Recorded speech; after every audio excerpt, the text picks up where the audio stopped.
কি অলক্ষণে কথা রে বাবা, এখনো অব্দি এক ফোঁটা বৃষ্টির দেখা নেই। গায়ে ভর্তি ঘামাচি বেরিয়ে গেল, হাত পা মাথা সব গরমের জেরে পুড়ে গেল গা। শুধু গা হাত পা পুড়ে যাওয়াটাই দেখলে বউ, মাঠের ওই সবুজ ফসলগুলা আজ রোদে পুইরা একেবারে কালো হইয়া গেল, সেইগুলো তোমার চোখে পড়লো না? এইরকম অলক্ষণে গরমকাল আমি এর আগে কোনো বছরই দেখি নাই। আমিও তো দেখিনি গো, সেই ভয়ে আমার হাত পা শুকিয়ে যাচ্ছে। ফসলি যদি নষ্ট হয়ে যায় তাহলে খাবো কি? বলি হ্যাঁ গো, আজ সভায় গিয়ে জমিদার বাবুর সাথে একবার এটা নিয়ে কথা বলো না গো। হ্যাঁ, আমিও তাই ঠিক করছি। আজ সভাতে গিয়া হুজুরের সাথে এইটা নিয়েই কথা কমু। গণেশ দাদা, ও গণেশ দাদা, গণেশ দাদা গো বাড়ি আছো নাকি?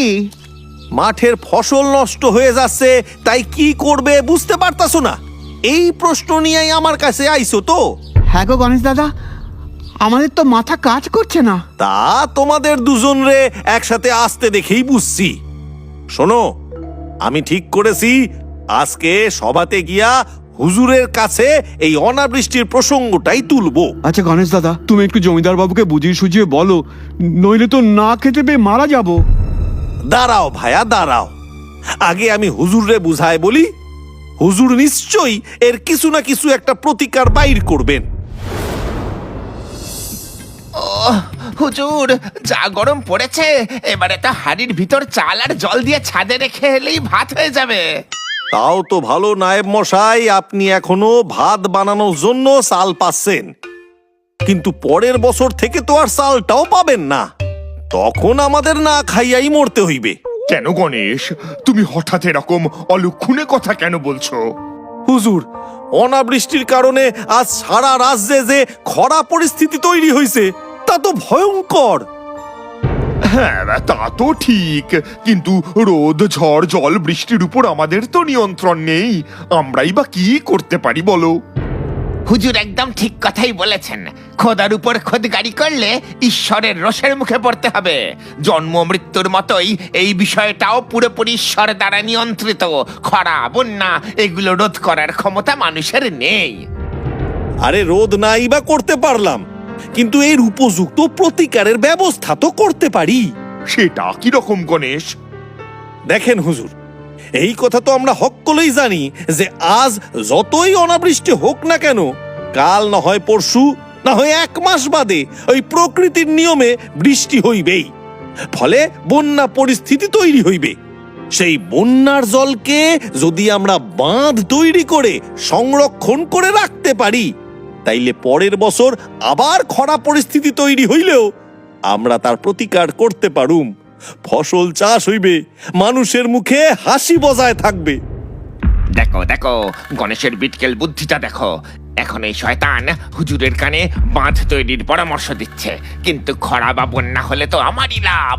তখন মানুষের কাছে অর্থ থাকবে না, আর সেই সুযোগে আমি চড়া সুদে টাকা খাটাবো আর প্রচুর প্রচুর টাকা মুনাফা কামাবো। কি হইল হুজুর, আপনি চুপ করে আছেন কেন? আপনার কি আমার প্রস্তাবটা পছন্দ হইল না? আরে না না, পছন্দ হবে না কেন? এটা তুমি খুব ঠিক কথা বলেছো গণেশ। কি হেলাঠিয়াল, তোমার কি মনে হয়? গণেশ খুব ভালো বুদ্ধি দিয়েছে হুজুর। খরা হোক বা বন্যা, তার হাত থেকে আমাদের বাঁচাবে একমাত্র বাঁধ। কিন্তু তার সাথে সাথে হুজুর, আমার মনে হয় বেশ কিছু পুকুর কাটানোর ব্যবস্থা করতে হবে। সেই পুকুরের জল দিয়েই চাষাবাদ এবং গৃহস্থালির কাজকর্ম করা যাবে। নায়েব, এই তাহলে শুনলে তো, এবার চটপট বাঁধ তৈরি এবং পুকুর কাটাবার কাজ শুরু করে দাও। না হুজুর, এই কাজ আমি শুরু করতে পারবো না। সে কি, কেন পারবে না? হুজুর, পুকুর কাটতে কিংবা বাঁধ তৈরি করতে প্রচুর টাকা লাগবে, আর সেই টাকা এখন ভাড়ারে নেই। কেন ভাড়ারে সেই টাকা নেই কেন? হিসেব না হওয়া অবধি পুরোটা তো বলতে পারবো না হুজুর, কিন্তু মোদ্দা কথা, ভাড়ারের অবস্থা খুবই খারাপ। ভাড়ারের অবস্থা তো খারাপই হইবে যখন ভাড়ারের তদারকির ভার আপনার হাতে নায়েব মশাই। ভাড়ারের ঘটের ওপর যখন আপনি আম্রপল্লব হইয়া বইসা আছেন, খারাপ না হয়ে যাবে কোথায়? খবরদার খবরদার বলছি, খুব খারাপ হয়ে যাচ্ছে। কিন্তু গণেশ, কি বলতে চাইছো তুমি? আমি রাজকোষ থেকে টাকা সরাই? আচ্ছা বেশ, যদি সৎ সাহস থাকে তাইলে হিসেবের খাতাটা সবার সামনে এনে দেখান দিনি। কি আমাকে এত বড় অপমান? থাকবো না আমি। হুজুর হুজুর, আপনি আমায় আলোয় আলোয় বিদায় দিন। ভালোই ভালোই আমি বাড়ি চলে যাই। উফ, থামো তো তোমার এই নাকে কান্না। রাজ্যের আকাশে বিপদের কালো মেঘ নিয়ে এসেছে, আর তুমি এখানে এইভাবে নাকে কান্না করছো? ছি ছি ছি ছি ছি ছি ছি ছি। মানছি আমাদের কাছে অত পুকুর কাটানোর মতো বিপুল পরিমাণের অর্থ নেই, কিন্তু তার পরিবর্তে কি করা যায় সেটা তো ভেবে বের করো। যাক বাবা, এই নাকে কান্না কেঁদে রাজকোষের হিসেব দেখানোর এই ঝুপকিটা থেকে তো বেঁচে গেলাম, নইলে কি বিপাকে এই যে পড়তাম। যথাজ্ঞে হুজুর। কি হে কাপালি, তুমি বুঝতে পেরেছ তো আমি কি বলতে চাইছি? তুমি যেরকম বলছো সেরকম তন্ত্র মন্ত্র তো আমি করে দেব, কিন্তু তারপরে যদি বৃষ্টি না হয়, জমিদার বাবু তো আমাকে ছেড়ে কথা বলবে না। তখন কে বাঁচাবে আমায়? ও, তুমি না একটা আস্ত উজবুকে পরিণত হচ্ছ। আষাঢ় মাস তো পড়ে গেছে, যে কোনো সময় বৃষ্টি শুরু হলো বলে। আমি শুধু চাইছি তুমি এই 2-1 দিনের মধ্যে বৃষ্টি পড়ার যোগ্যটা শুরু করে দাও, যাতে এর পরে যখন প্রাকৃতিক নিয়মে বৃষ্টি পড়বে, হুজুরের মনে হয় যে এই বৃষ্টি তোমারই যজ্ঞের ফল। তুমি শুধু আমি যেমনটা বলছি তেমনটা করো। এসব কি নায়েব, এত বড় ফর্দ? যজ্ঞটাও তো সেরকম বড় হুজুর। এ তো কোনো যে সে যজ্ঞ নয়, বরুণ দেবকে তুষ্ট করার যজ্ঞ। যজ্ঞ হবে মাটিতে। সেই যজ্ঞের ধোঁয়া এতই তেজি যেটা আকাশে গিয়ে ঘন কালো মেঘ জমাবে। সেই মেঘ থেকে বৃষ্টি পড়বে মাটিতে। এ কি আর চারটিখানি কথা? কি নিয়ে কথা হচ্ছে হুজুর, আমি কি জানতে পারি? ব্যাস, সর্বঘটে কাঠালি কলা এসে উপস্থিত। গণেশ, এই তুমি এসেছো, ভালো করেছো। এই দেখো, নায়েব আমার হাতে যজ্ঞের বড় ফর্দ ধরিয়ে দিয়েছে। কিছু মনে না করলে হুজুর, এই অধম কি ওই ফর্দটা একবার চোখের দেখা দেখতে পারে? হ্যাঁ, নিশ্চয়ই, কেন পারবে না? 200 কিলো গাওয়া ঘি, 300 কিলো আতপ চাল, 500টা ধুতি, 1000টা শাড়ি। ওরে বাবা রে হুজুর, একটা কথা কই, এইসব কেনাকেটা করতে যা খরচ হইবে, তা দিয়া হাসতে হাসতে গোটা 10 পুকুর আর গোটা 10 ইদারা খোঁড়ার কাজ হইয়া যাইতে পারে। এই চুপ করো তো, তুমি একটা আস্ত নাস্তিক। তুমি পুজো আচ্ছার কি বোঝো? হ্যাঁ, আপনার মতো হয়তো অত বুঝি না, কিন্তু যেইটুকু বুঝি তাতে এইটা আমার কাছে জলের মতো পরিষ্কার যে এই যে কাঠ আর ঘি দিয়া বৃষ্টি হইবে না, হবে শুধু পয়সার শ্রাদ্ধ পিণ্ডি। হুজুর, আপনি কিন্তু গণেশকে চুপ করতে বলুন হুজুর, নইলে আমি কিন্তু আমার মাথাকে আর হিমবাহের মতো ঠান্ডা রাখতে পারবো না। আচ্ছা, ঠিক আছে, কিন্তু গণেশ, আগেকার দিনে তো এইভাবেই কাজ হতো। আগেকার দিন বলতে সেটা ছিল সত্য যুগ। তখন হয়তো হইতো হুজুর, কারণ তখন সাধু সন্ত্ররা এইরকম নকল ভেষধারী তান্ত্রিক বা কাপালিক ছিলেন না। শোনো গণেশ, তুমি স্বামী কুচুটেনন্দের ক্ষমতার কথা কিচ্ছু জানো না।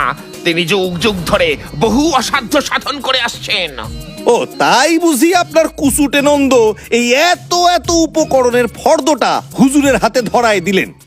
তাইলে তো কুচুটেনন্দ কি অসাধ্য সাধন করছেন সেই ফর্দটাও ধরাইতে হইবে না মশাই। এই মেরেছে গণেশ, তো দেখছি এইভাবে কথার মার প্যাচে আমাকে মেরেই ফেলবে। না না না না না না, একবার যদি গণেশের প্যাচে আমি ধরা পড়ে যাই, তাহলে আমার বা হাতের উপরি রোজগারটা পুরোটাই বন্ধ হয়ে যাবে, আর হুজুরের সামনে আমার হাড়িও ভেঙে যাবে। আচ্ছা হুজুর, তাহলে মানে আপনি আমাকে এখন ছেড়ে দিন, আমি গিয়ে স্বামীজিকে বারণ করে দিয়ে আসি। কিন্তু হুজুর, আপনি একটা কথা ভেবে দেখুন, গণেশের বুদ্ধিতে গিয়ে যদি পুকুর আড়ি দ্বারা কাটতে শুরু করি, তাহলে কিন্তু জল পেতে পেতে অন্তত 10 থেকে 12 দিন সময় লাগবে, আর যজ্ঞ করলে আপনি হাতে নাতে তৎক্ষণাৎ ফল পেয়ে যেতেন। না, রাজ্যে বৃষ্টির আকাল এইরকম ভয়ঙ্কর পর্যায়ে পৌঁছেছে যে আমি এতদিন অপেক্ষা করতে চাই না। এই নায়েব, এই তো তুমি যজ্ঞের ব্যবস্থা শুরু করো, আমি কাল পরশুর মধ্যেই যজ্ঞ করাতে চাই। হ্যাঁ, যথা আজ্ঞা হুজুর। ওম বরুণ দেবায় নমঃ। ওম বৃষ্টিয়ায় নমঃ, ওম বরুণ দেবায় নমঃ। সে কি গো, তুমি জমিদারের এত কাছের মানুষ হয়েও জমিদারের যোগ্য দেখতে গেলে না? দূর দূর, পয়সা নষ্ট কইরা ওই সমস্ত ওই কাঠ আর ঘি পোড়া দৃশ্য দেখার কোনো শখ আমার নাই। চারিদিকে এই খরা পরিস্থিতি থেকে মানুষরে মুক্তি দিতে দরকার ছিল ইদারা খোড়া কিংবা পুকুর কাটার। তা না কইরা জমিদার বাবু ওই শয়তান নায়েবের বুদ্ধিতে কান দিয়া পূজা আচ্ছা করতে বসি গেলেন। তা তুমি ওখানে ছিলে কি করতে? জমিদার বাবুকে একটু বোঝাতে পারলে না? সে চেষ্টা আমি কম করিনি বউ, কিন্তু উনি যদি আমার কথা না শোনেন তাইলে আমি কি করতে পারি বলো? ঠিক আছে, শুনলো না, জমিদারের রাজ্য, জমিদারের অর্থ, তিনি যেভাবে খুশি খরচ করবেন, আমার কি? কিন্তু শেষে যখন ঠকবেন তখন বুঝবেন এই গণেশের কথা বাসি হলে কেমন খাটে। জমিদার বাবু, যজ্ঞ সম্পূর্ণ হলো। আচ্ছা আচ্ছা, বেশ বেশ, তাহলে এবার বৃষ্টি নামবে তো? আরে নামবে না মানে? আলবাত নামবে। যজ্ঞের সময় এই যে গুচ্ছ গুচ্ছ কাঠ, ঘি পুড়ে এই যে কালো ধোঁয়াটা তৈরি হলো, সেটা কি আর নিছক মুখ দেখাতে? এই ধোঁয়া পৃথিবীর সমস্ত কালো মেঘকে এক জায়গায় করে বৃষ্টি হয়ে আমাদের রাজ্যের উপর ঝরে পড়বে। কদিনের মধ্যে? আশা করি আজ নয়তো কাল, না হলে 3 দিনের মধ্যে বৃষ্টি নামবেই নামবে।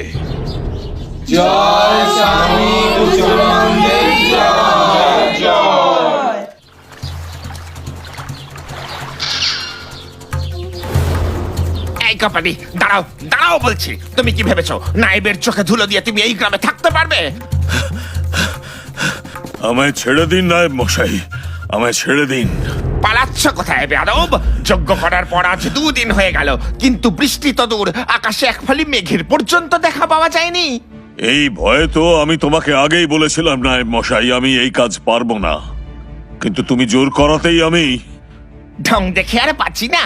তুমি কি বাচ্চা ছেলে যে আমি তোমাকে ভাত মেখে খাইয়ে দিলাম আর তুমি খেয়ে নিলে? তোমার কি দরকার ছিল অত বড় মুখ করে হুজুরকে বলার যে 3 দিনের মধ্যেই বৃষ্টি হবে?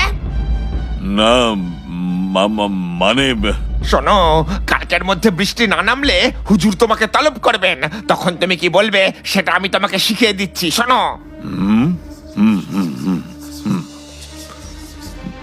মানে বলছি নায়েব মশাই, এইসব কথাগুলো আমাকেই বলতে হবে? হ্যাঁ, তোমাকেই বলতে হবে। কেন, মোটা টাকা দক্ষিণা নেওয়ার সময় মনে ছিল না? যাব বাবা, এ তো সব বেটাকে ছেড়ে দিয়ে বেড়ে বেটাকে ধর।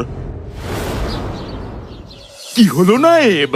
তোমার আনা কাপালিক তো বলেছিল যজ্ঞের 3 দিনের মধ্যেই বৃষ্টি নামবে, কিন্তু 5-5টা দিন কেটে গেল, কই বৃষ্টি তো নামলো না। যাও সেই কাপালিকের কাছ থেকে কারণটা জেনে এসো। আমার কাছে যাওয়ার প্রয়োজন নেই হুজুর, আমি আপনার মন পড়তে পেরে নিজে নিজেই এসে উপস্থিত হলাম। বলুন বলুন, আপনি কি জানতে চান? এই মানে কাপালিক বাবু, আপনার কাছে আমার একটাই প্রশ্ন। আপনি বলেছিলেন যজ্ঞের 3 দিনের মধ্যেই বৃষ্টি হবে, এখন তো 5-5টা গোটা দিন কেটে গেল, তবু বৃষ্টি নামলো না কেন? আমি তো আপনারে আগেই কইছিলাম হুজুর, এই সমস্ত যজ্ঞ টজ্ঞ কইরা কোনো লাভ হইবে না, এইগুলা হইল শুধু পয়সা নষ্ট। এই রাজ্যে বৃষ্টি কি করে হবে হুজুর? আমি গণনা করে দেখেছি, এই রাজ্য অনাচারে অনাচারে ভরে গেছে, মানুষের পাপের ঘোড়া প্রায় পূর্ণ হয়ে গেছে। অনাচার? কিসের অনাচার? আপনার রাজ্যে অধিকাংশ মানুষ প্রচন্ড মিথ্যা কথা বলে, তাই বরুণদেব ক্ষেপে গিয়ে এই রাজ্যের ওপর দিয়ে যাতায়াত বন্ধ করে দিয়েছেন। কি বলছো তুমি কাপালিক? আমার রাজ্যের লোকেরা মিথ্যে কথা বলে? ছি ছি ছি ছি ছি ছি ছি ছি, এ তো ভারী অন্যায়। লাঠিয়াল, শোনো, আদেশ করুন হুজুর। শোনো লাঠিয়াল, সারা রাজ্যে ঢেঁড়া পিটিয়ে দাও। আমার রাজ্যে কেউ যদি মিথ্যে কথা বলে তবে তার মৃত্যুদণ্ড নিশ্চিত। ভেবেছিলাম একটা কথাও কইব না, চুপ করেই থাকবো। কিন্তু চোখের সামনে যা কিছু অন্যায় হচ্ছে তা দেখে আর চুপ থাকতে পারতাছি না। আপনি কি মনে করছেন হুজুর আইন করলেই সবাই সত্যি কথা কইবে? আইন কইরা আপনি কাউরে দিয়া সত্যি বলাইতে পারবেন না হুজুর। এইটা মানুষের অন্তর থেকে আসে। মানুষের ভালো হয় তার ভেতরে সত্যের জোরে। এই এই আমার সাদা ধুতিতে কাদা লাগানোর চেষ্টা করে তুমি নিজেকে ভীষণ চালাক মনে করছো, তাই না? না হুজুর, আমি নিজেরে কখনোই চালাক বলে মনে করি না, কিন্তু আপনার ভুলগুলা চোখে আঙুল দিয়ে দেখিয়ে দেওয়াটারে আমি আমার কর্তব্য বলে মনে করি হুজুর। কি তুমি আমার ভুল ধরবে? তুমি জমিদারের ভুল ধরবে? এত বড় সব জানতা হয়ে গেছো। গণেশ, এবার তুমি তোমার এই ব্যবহারের শাস্তি পাবে। আগামী 2 মাস আমি তোমার মুখ পর্যন্ত দেখতে চাই না। যাও, সভা থেকে বেরিয়ে যাও, যাও। খুব ভালো করেছেন হুজুর, খুব ভালো করেছেন। গণেশ খুব বার বেড়েছিল। গণেশ দাদা, ও গণেশ দাদা, কোথায় গেলে? কি ব্যাপার এত চেঁচামেচি কিসের? একদিকে তো ভগবানের মার, এক ফোঁটা বৃষ্টির দেখা নেই, আর ওদিকে জমিদার বাবু খেপে গেছেন। জমিদার বাবু তার বাড়ির ফটকের কাছে একটা ফাঁসির মঞ্চ তৈরি করেছেন, সেটা পাহারা দিচ্ছে লাঠিয়াল এবং তার কয়েকজন সাঙ্গপাঙ্গ। তাই নাকি? জমিদার বাবু আদেশ দিয়েছেন প্রশ্নের উত্তর না দিয়ে কেউ সেই ফটক দিয়ে যেতেও পারবে না, আসতেও পারবে না। সব সময় প্রশ্নের সঠিক উত্তর দিতে হবে, আর যদি কোনোভাবে উত্তর মিথ্যে প্রমাণিত হয় তবে সঙ্গে সঙ্গে তাকে ফাঁসিতে ঝোলানো হবে। ওরে বাবা, 2 দিনে এত কিছু হইয়া গেছে! হ্যাঁ গণেশ দাদা, প্রাণের ভয়ে গ্রামের মানুষরা তো ঘর থেকে বেরোনোই ছেড়ে দিয়েছেন। আচ্ছা তুমি বলো, এইভাবে কি বাঁচা যায়? সবই তো বুঝলাম, ব্যাপারটা তাইলে আমারই দেখতে হচ্ছে। এই যে গণেশ, কোথায় যাচ্ছ তুমি? আমি যাচ্ছি ফাঁসি কাটে ঝুলতে। গণেশ, আমার কি জানি মনে হচ্ছে তুমি মিথ্যে কথা বলছো। আমি যদি মিথ্যে কথা কইয়া থাকি তাইলে এক্ষুনি আমারে ফাঁসিতে চড়ায় দেন। না না না না না, তাহলে তো তোমার কথাটাই সত্যি হয়ে যাবে। বাবা, এত সত্যি মিথ্যে আমার সব গুলিয়ে যাচ্ছে। আমি এর বিচার করতে পারবো না। তুমি বরং হুজুরের কাছে চলো। কি হইল হুজুর? আমার ফাঁসির বিচার করতে আপনার এত সময় লাগতাছে কেন?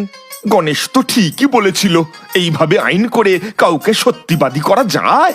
সত্যটা আসে ভেতর থেকে। কি হইল হুজুর? আমার কাছে কিন্তু অত সময় নাই।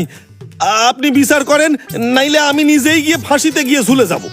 না না গণেশ, আজকে তোমার সামনে স্বীকার করতে আমার কোনো দ্বিধা নেই যে সেদিন আমি ভুল বলেছিলাম। আমায় তুমি ক্ষমা করে দাও গণেশ, তুমি আমার চোখ খুলে দিয়েছো।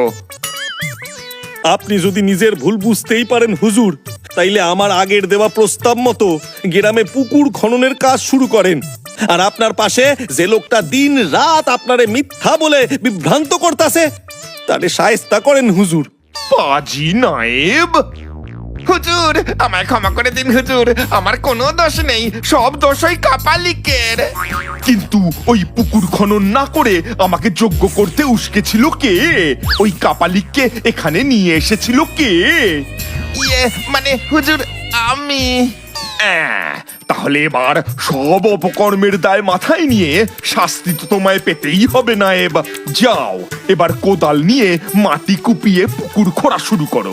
এটাই তোমার শাস্তি, নইলে মাঠে তপ্ত রোদে তোমায় আর কাপালিককে বেঁধে রাখবো, আর তারপর তোমরা শুকিয়ে কাঠ হলে সেই কাঠ দিয়ে বৃষ্টির জন্য যজ্ঞ করব।